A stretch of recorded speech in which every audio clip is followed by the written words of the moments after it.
अच्छा, कभी सोचा है कि जिंदा रहने के लिए हमें क्या चाहिए और असल में जिंदगी को जीने के लिए क्या चाहिए? आज हम ना एक ऐसी ही कमाल की पौराणिक कहानी में गोता लगाने वाले हैं। कहानी शुरू तो होती है देवताओं के बीच एक कह सकते हैं एक झगड़े से, पर सिखा जाती है दुनियावी और आध्यात्मिक चीजों के बीच संतुलन का एक बहुत ही गहरा सबक। और जानते हैं ये सब शुरू कहाँ से होता है? एक सवाल से। सवाल सुनने में तो बड़ा सीधा साधा लगता है, पर है बहुत गहरा। क्या जो खाना हम खाते हैं वो बस एक छलावा है, एक इल्यूजन? अब देखिए, हमारे लिए ये शायद एक अजीब सा सवाल हो, पर ब्रह्मांड की दो सबसे बड़ी शक्तियों के लिए यही यही वो चिंगारी थी जिसने एक बहुत बड़ी बहस छेड़ दी। तो इस कहानी के केंद्र में हैं दो अद्भुत हस्तियां। एक तरफ हैं परम तपस्वी शिव और दूसरी तरफ हैं जगत जननी पार्वती। और इनके बीच ना विचारों का एक ऐसा मतभेद हो गया, एक ऐसी खाई बन गई जिसने आत्मा को पदार्थ से अलग कर दिया। और ये कोई मामूली कहासुनी नहीं थी, नहीं, ये तो हकीकत के असली मायने पर एक टकराव था। और यहीं पर हम देखते हैं कि दोनों की सोच एक दूसरे से कितनी अलग थी। देखिए, शिव जो हमेशा ध्यान में लीन रहते हैं, उनका मानना था कि ये जो पूरी दुनिया है, खाना पीना सब कुछ, ये माया है, मतलब एक भ्रम जो हमें असली सच से भटकाता है। उनके लिए ज्ञान का मतलब था इन सब चीजों से ऊपर उठ जाना। लेकिन पार्वती, जो खुद प्रकृति और पोषण का प्रतीक हैं, वो इस बात से बिल्कुल सहमत नहीं थी। उनके लिए भोजन कोई भ्रम नहीं था, बल्कि एक पवित्र जरूरत थी, वो ऊर्जा जो किसी भी आध्यात्मिक सफर के लिए तन और मन दोनों को सींचती है। अच्छा, शिव की बात को ठीक से समझने के लिए ना माया को समझना जरूरी है। तो ये माया है क्या? इसे आप ऐसे समझिए जैसे हकीकत पर एक पर्दा पड़ा हुआ है। इस विचार के मुताबिक जो कुछ भी हम देखते हैं, छूते हैं, वो एक बहुत गहरे सपने जैसा है। मतलब है तो हमारे लिए सच, पर ये एक और उससे भी गहरे सच को छुपाए हुए हैं। और शिव के लिए इस सपने से दिल लगाना ही आध्यात्मिक रूप से जागने में सबसे बड़ी रुकावट थी। और तराजू के दूसरे पलड़े पर है शक्ति। ये ब्रह्मांड की वो शुद्ध, रचनात्मक और जीवंत ऊर्जा है, और पार्वती ही शक्ति का स्वरूप है। ये वो दैवीय स्त्री शक्ति है जो हर चीज को जीवन देती है और पालती पोसती है। तो जब शिव ने पूरी दुनिया को भ्रम कहा, तो एक तरह से वो ये कह रहे थे कि पार्वती, उनका अस्तित्व एक भ्रम है। सोचिए जरा, उन्हें कैसा लगा? तो अब हुआ ये कि जब शिव अपनी बात पर अड़े रहे, तो पार्वती ने फैसला किया कि अब बातें बहुत हो गईं, अब कुछ करके दिखाना होगा। और उन्होंने जो किया वो बहुत ही नाटकीय था। उन्होंने क्या किया? वो बस चली गईं, गायब हो गईं। उन्होंने अपनी पूरी दिव्य शक्ति, अपनी ऊर्जा को इस दुनिया से खींच लिया, सिर्फ ये दिखाने के लिए कि जिसे शिव भ्रम कह रहे थे, उसके बिना ये दुनिया असल में कैसी दिखती है। और इसका असर होने में जरा भी देर नहीं लगी। वो असर फौरन हुआ और बहुत ही भयानक था। जिस पल पार्वती गायब हुई, पूरे ब्रह्मांड का संतुलन ही बिगड़ गया। ये एक ऐसा सबक था जो ब्रह्मांड की याद में हमेशा के लिए दर्ज हो गया। जरा सोचकर देखिए, जो धरती कभी हरी भरी थी, वो बंजर हो गई, फटकर धूल बन गई। जीवन देने वाली नदियां सूखे रास्ते बन गईं। कुएं और तालाब सब तपते सूरज के नीचे भाप बनकर उड़ गए।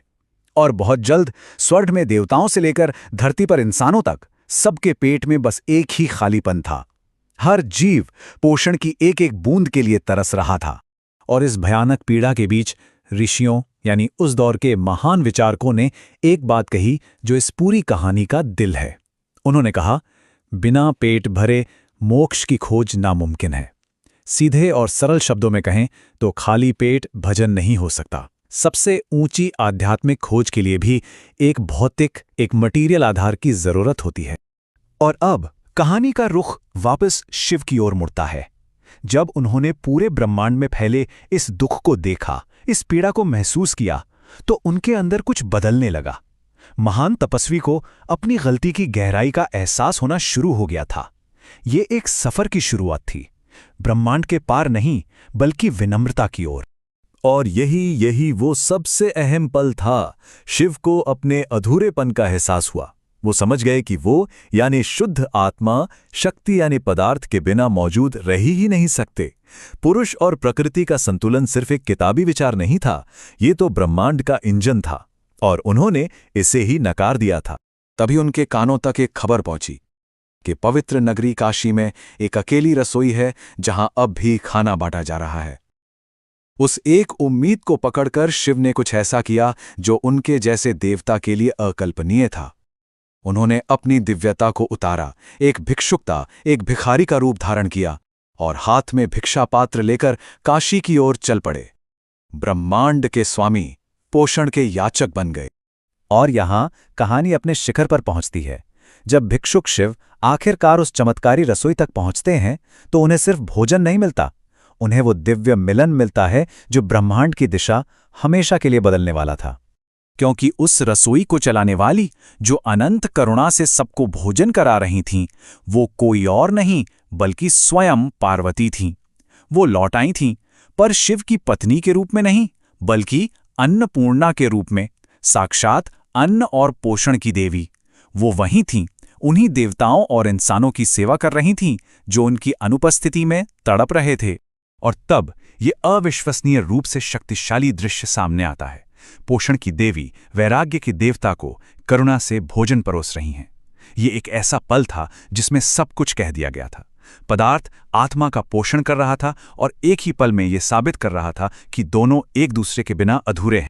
तो ये मुलाकात सिर्फ एक रीयूनियन नहीं थी, ये एक विलय था, एक मर्जर। ये एक शाश्वत मिलन की शुरुआत थी, परम ज्ञान का एक ऐसा क्षण जिसने ब्रह्मांड के संतुलन को फिर से स्थापित कर दिया। जैसे ही शिव ने अन्नपूर्णा का दिया भोजन ग्रहण किया, उन्होंने पूरी विनम्रता से अपनी गलती मानी। उनके शब्द सदियों तक गूंजते हैं, अब मुझे अपनी भूल का एहसास हुआ। भोजन को कभी भी माया कहकर टाला नहीं जा सकता। मैं तुम्हारे बिना अधूरा था, शक्ति। ये एक ईश्वर का एक बड़े सत्य के सामने पूर्ण समर्पण था। और देखिए, अन्नपूर्णा नाम में ही पूरी सीख छिपी है। अन्न का अर्थ है भोजन, अनाज, और पूर्णा का अर्थ है संपूर्ण या उत्तम, यानी वो जो उत्तम पोषण से परिपूर्ण है। उनका नाम ही उस बहुतायत और पोषण का उत्सव है जिसे शिव ने नकार दिया था। तो इस अद्भुत कहानी की स्थायी विरासत क्या है? पार्वती अन्नपूर्णा के रूप में हमेशा के लिए काशी में रहने के लिए तैयार हो गईं और उनके सम्मान में शिव ने अपने मंदिर के ठीक बगल में उनका मंदिर बनवाया।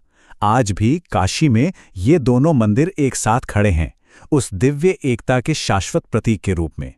और सबसे खूबसूरत बात यह है कि अन्नपूर्णा के मंदिर में आज भी जरूरतमंदों को भोजन कराने की परंपरा जारी है।